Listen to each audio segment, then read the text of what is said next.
جو تمیم داری کی حدیث ہے اس کے اندر یہ بات پتہ لگتی ہے کہ خود رسول اللہ کو آ کے بیان کیا، پہلے عیسائی تھے، اسلام کو قبول کیا اور آ کے رسول اللہ سے کہنے لگے کہ میں 30 دن تک 30 بندوں کے ساتھ کشتی میں بھٹکتا رہا، طوفان آ گیا، بالآخر ایک جزیرے کے اوپر جا کے میری کشتی لگی۔ میرے بھائیو یہ حدیث بڑی معروف ہے اور یہ حدیث صحیح ہے، اور یہاں سے اس بات کا پتہ چلتا ہے کہ دجال ایک شخصیت ہے، ایک ذات ہے۔ جو حلیہ رسول اللہ نے بیان کیا وہ تخیلاتی نہیں ہے، وہ خیال نہیں ہے، وہ ڈالر کی آنکھ نہیں ہے۔ البتہ اس حدیث سے یہ بات بھی پتہ چلتی ہے کہ دجال کا لوگوں کے ساتھ انٹریکشن ہونا یہ چمبے کی بات نہیں ہے، یہ ممکنات میں سے ہے۔ دجال کا لوگوں سے گفتگو کرنا یہ ممکنات میں سے ہے۔ دجال کا اپنے ایجنٹوں کے ساتھ رابطے میں رہنا یہ ممکنات میں سے ہے۔ یہ تمیم داری کی حدیث بیان کرتی ہے 30 دن طوفان کا شکار رہے، کشتی بالآخر جزیرے پہ لگی، جزیرے پہ لگتے ہی سب سے پہلی بات ہم نے ایک عجیب و غریب مخلوق دیکھی جس کے جسم کے اوپر صرف بال ہی بال تھے، جیسے ریچھ کے بال ہوتے ہیں نا، لیکن ریچھ سے بھی اتنے بڑے تھے۔ ریچھ کا منہ تو پتہ چلتا ہے نا کہ کہاں ہے، اور دم تو پتہ لگتی ہے نا کہ کہاں ہے۔ صحابی بیان کرتے ہیں اتنے زیادہ بال تھے کہ ہم یہ جج نہ کر سکے کہ اس کا منہ کس طرف ہے اور اس کی دم کس طرف ہے۔ اور اس سے پوچھا بدبخت تو کون ہے؟ تو وہ کہنے لگی میں جساسا ہوں، میں جاسوس ہوں۔ مراد یہ ہے کس کی؟ اس بندے کی، مراد دجال۔ کہاں پہ؟ خانقاہ میں بیٹھا ہوا تم لوگوں کا منتظر ہے، جو بھی یہاں پہ اترتا ہے اس سے خبریں لیتا ہے، پوچھتا ہے۔ تو یہاں سے یہ بات ثابت ہوتی ہے کہ دجال لوگوں کے ساتھ انٹریکشن کرتا ہے، اور اللہ تعالیٰ نے اس کے لیے ایک ایسا خادم مقرر کیا ہوا ہے جس کو جساسا کہا گیا ہے، جو گفتگو بھی کرتا ہے اور لوگوں کو اس سے ملواتا بھی ہے۔ اور حدیث کے اندر ایک بات اور بھی آتی ہے، ابن سیاد کی حدیث میں ابن سیاد نے قسم کھا کے یہ بات کہی تھی، بات لمبی ہو جائے گی۔ ابن سیاد کے بارے میں بعض صحابہ کا یہ خیال تھا کہ یہی دجال ہے، تو ابن سیاد نے اپنے بارے میں چند باتیں کہیں جو ایسی تھیں جو حدیث کے مطابق تھیں۔ کہا کیا تم نے نبی کریم سے نہیں تھا سنا کہ دجال مدینہ میں داخل نہیں ہوگا؟ میں تو مدینہ میں پیدا ہوا ہوں۔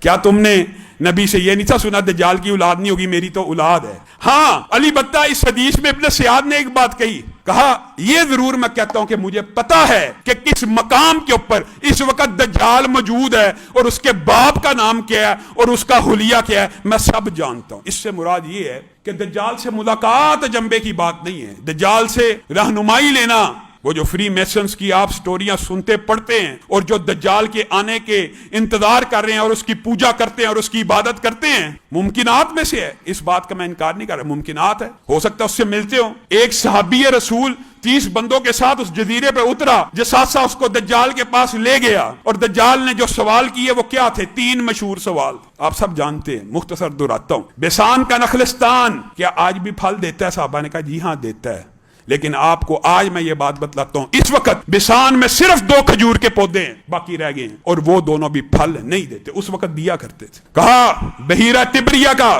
پانی چل رہا ہے کہ بند ہو چکا؟ صحابہ نے کہا چل رہا ہے، آج بھی وہ پانی ابھی بند نہیں ہوا، ترکی اور اردن کے سرحد کے قریب یہ بحیرہ موجود ہے۔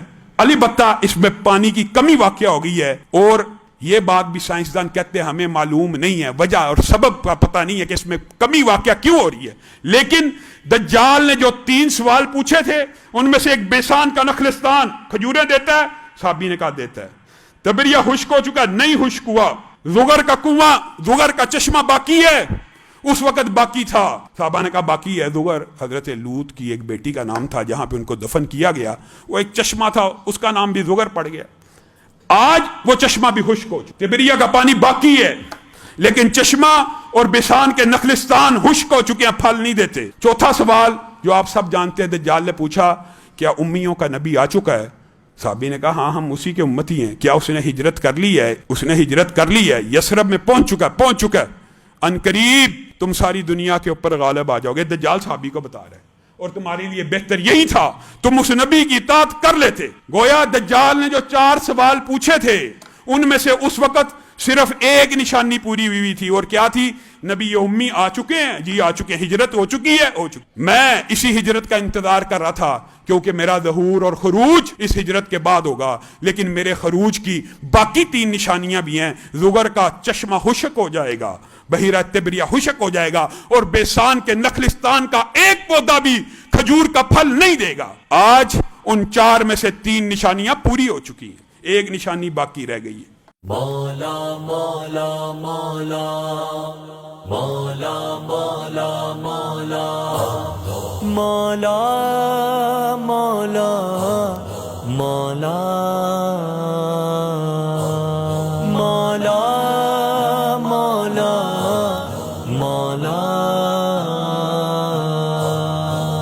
ڈھونڈتا سکون پر تیرے سوا کہیں نہیں، جو سامنے تیرے جھکے ہے با قدر وہی جبیں